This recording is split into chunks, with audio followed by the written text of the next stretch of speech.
This is a fan-generated show. If you would like to support us, please go to jamieglazov.com, and also don't forget to subscribe to our YouTube channel. All your support is greatly appreciated. Good evening. Welcome to the Glazov Gang. Tonight, back by popular demand, Daniel Greenfield, a Shillman journalism fellow at the David Horowitz Freedom Center, and he is the editor and writer of the blog The Point that can be found on frontpagemag.com. Daniel, what an honor and pleasure to have you back. The honor, the pleasure, the privilege is all mine. We're going to discuss the left's war on Trump this evening, and especially the fake news and everything that it covers. But before we do, probably one of the most important topics, you're still wearing the hat, which makes us at the Glazov Gang very happy, and our viewers are just writing in mass numbers. It's like 99.99% in favor of the hat. What's going on your end in terms of this new style? Well, my wife strongly disapproves, but I have to admit I can't get the hat off my head. It's actually glued on. It's just stuck there, so we're all stuck with it now. Okay, just wait. Are you being serious? It really is glued on? Wow. Now, can you share any details with us? Is it true that your wife is opposed to the hat? Well, she doesn't want me to say so, but, you know, like a good wife, she just doesn't think I should be wearing hats. Right. Well, we've got a lot of fan mail that was coming in, and I have a lot of letters here, but this will have to be another show. But one of the main questions a lot of our viewers want to know is what inspired you? Where did the idea come from? Well, you know, I thought what this country now needs is a hat. Right. I mean, we've tried everything else, let's try the hat. All right, all right. Is there a chance that you'll give me a hat just like that and I can wear it? You know, next time we get together, I'm bringing a hat along. All right, this is fantastic stuff. I would like to probably discuss that the entire show, but it is mandatory that we move on to some other issues. Daniel, it looks like the left just cannot get over it. Trump is the president. I think they're just, you know, obviously seething every second of the day, and the war is not stopping. What do you make of it, all this latest stuff? I mean, it's Russia, Russia, Russia, all these accusations about Russia, and now apparently, you know, Trump allegedly asked Comey to stop investigating Flynn. This is according to Comey and that side. What do you make of this? Well, first of all, here's the bottom line. All this is noise. What the Democrats, what the left are very angry about is that they lost the election, that they're not in power. Everything else is noise. They will manufacture a scandal every 24 hours because of that simple fact. No matter what Trump did, no matter what Trump didn't do, the bottom line is they're angry that they lost an election, and they reject the idea that they lost an election. They're trying to overturn the results of an election. And we have to view all the stuff in that context. Now, here's what all these scandals have in common. You know what all these scandals have in common? They're all based on anonymous sources. So, for example, the Comey memo, nobody actually saw the Comey memo. It's based on anonymous sources. According to the New York Times, somebody read a part of the memo to them, an anonymous source, over the phone. And all the other scandals we've been hearing about from the Washington Post and CNN and the New York Times, again, all anonymous sources. And then when actually public officials come out on the record and they say, this is not true, like Rod Rosenstein or McMaster, anybody comes out and says on the record, this is not true, they get ignored. And again, the media runs with its fake news, anonymous sources. And really, at this point, what is an anonymous source? What is an anonymous source? That's the media saying, trust us, we've got an anonymous source. They claim they had 30 anonymous sources for their story in which they claimed that the Deputy Attorney General was going to resign. He came out and said that's a lie. So again, who do you believe, the so-called 30 anonymous sources, or the guy who's actually coming out and saying this is a lie? So this is what we're dealing with here. Okay, Daniel, now, okay. In terms of what Trump is allegedly has done wrong, the accusation is made by Comey and this anonymous source that he asked Comey to stop the investigation of Flynn. Just let's think about this for a minute. Either it happened or it happened, but is a president not allowed to tell an FBI director something to do? Or is that, what do you make of this? Is this obstruction of justice? Or can an American president, as a boss, you know, make a suggestion to an FBI director about what he should be doing with his time?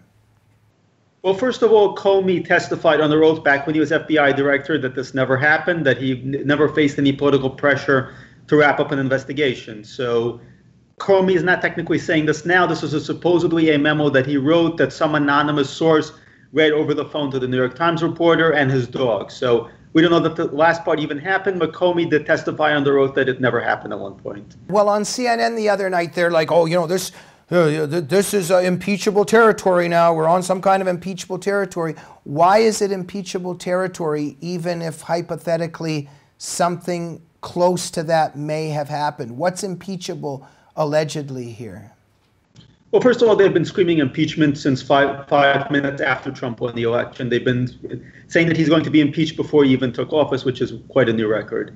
As far as what's impeachable goes, Andrew McCarthy had a pretty good write-up about it. He said there's absolutely nothing here, and he was a top federal prosecutor. So this is hot air. The bottom line here is that they have no actual criminal wrongdoing. They have no criminal wrongdoing by Trump, so they're trying to dress up things around it. And again, this is something that you do see with bogus federal prosecutions, where they'll actually try to get you for some sort of cover-up surrounding it, rather than when there's no actual charge there. So, for example, Martha Stewart went to jail, even though she did not actually commit any criminal wrongdoing. So this is what they're trying to do with President Trump. They're trying to say that there's something around it. They can't actually show that he committed a crime, but they're hoping just to make enough noise about obstruction of justice and such things to claim that he committed something, even though, again, they can't actually show an actual crime at the heart of it. They want investigation after investigation after investigation, and then they want to claim that Trump is interfering with the investigation, but the investigation is not actually about any specific crime. That's the problem here. Okay, now Daniel, this is he said, she said, so Comey can say something or an anonymous source can say something, but hypothetically, just in general, even if something like that hypothetically may have happened, it's not an obstruction of justice for a president to make a suggestion to an FBI director about what to do, right? Well, again, the bottom line is they're not actually showing a particular criminal charge here, right. So it's hot air. They began the investigation. I mean, let's just roll back a bit to when Hillary Clinton violated the law in way too many waste account and everything was dropped. So what we're dealing with here, what we're dealing with the whole Flynn thing, is a failure to disclose information. And they've tried to turn that into he was a spy. Again, they can't remotely prove that part. All they can do is prove that there was some failure to disclose. And the way really this is the problem, once you give them a finger, they take the whole hand and they take the whole body. So removing Flynn in the first place basically opened the door to all this. It showed them there was smoke, and then they've been building on the smoke thing. And now they're trying to get to Trump by claiming he obstructed investigation to Flynn, even though, again, there is actually nothing there to begin with. Right. You know, there's this other thing, Daniel, I don't know, is it just me, but, you know, the Russians, oh, this Trump person over here met with this Russian guy over here, and then this Russian over here. What is this all about? Like, I don't know. The whole thing is just absurd. Like, there's Russians, they exist, people might talk to some Russians. What is there? There's no there here. Now, the truly absurd thing is you've got Barack Hussein Obama on a hot mic with Medvedev telling him, I'll have more flexibility after the election because then I'm not going to have another election. You've got him on a hot mic saying this. And of course, nobody remotely had a problem with this. You had him in a debate with Mitt Romney laughing off the idea that Russia is our geopolitical foe. Bradley Manning, aka Chelsea Manning, just walked out of prison, and he's a traitor who passed information, classified information, over to WikiLeaks. And this is the same organization that's at the center of all these controversies. And again, Obama let him go, even though he had a 35-year sentence. So, you know, if the left is really serious about this, if Democrats are really serious about the whole Russia thing, let's start by investigating Barack Obama. Let's start by investigating his associates. But of course, they have no problem with that. On the one hand, they're screaming, yes, it's great that Bradley Manning is out. Now let's lynch Trump. So the whole thing is phony as a $3 bill. But Daniel, like, even if I was to play the devil's advocate here, how I really don't get it. How, okay, there's all these Russians, okay, but how exactly, you know, saying something doesn't make it true, the Russians interfered in our election. Like, first of all, lots of people try to interfere in elections all the time. The Russians have been doing it, I think, since day one in many elections, perhaps. But how exactly, where is the evidence that they actually interfered? Well, the bottom line is that the left and the Democrats have to keep turning up conspiracies to explain why Hillary Clinton lost. So, for example, recently they were insisting that the whole reason the Russians put Trump into office was that Exxon would get a drilling waiver, and the drilling waiver was denied. So that conspiracy theory collapsed, so they're just turning out new ones on a daily basis. So this is really not about the fact, it's not about any reality. Obviously, the Russians did try to interfere in the election, but again, we've got testimony from intelligence agencies that they try to hack both sides. Their goal was to spread a certain amount of chaos, to cause a certain amount of problems. And again, they succeeded brilliantly in large part thanks to the Democrats fastening onto the Russian explanation for everything. And they've created chaos in our political system by doing so. And of course, they're playing off the chaos and they're having a ton of fun with it because they are now seen as hugely powerful. They're the people who made Trump president. And again, the Democrats have given this to them.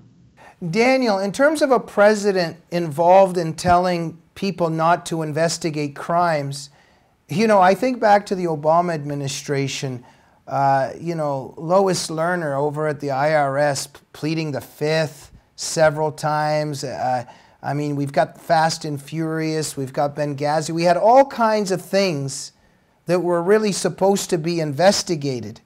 And it is very clear that the Obama administration stopped many investigations of things that should have been investigated. Am I correct?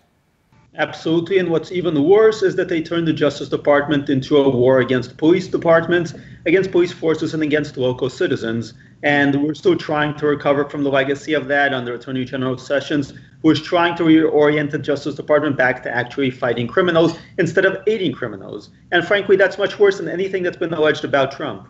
Daniel, I think part of what's happening here is for 8 years we had a radical in chief that just hated this country, obviously continues to hate this country, but he had an axe and he was just taking out the foundations of the United States.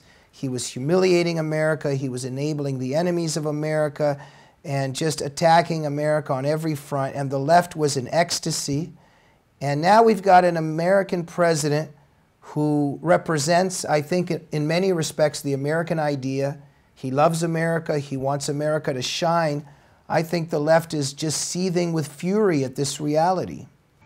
They are, and the bottom line, again, is that they reject the idea that anybody but them has the right to run the United States. They reject the results of elections, they reject the Constitution, they reject everything about America. Their goal is to impose a totalitarian state of their own on America, and they're doing it with street violence, they're doing it with fake news, they're doing it with every means they can get away with. Yeah.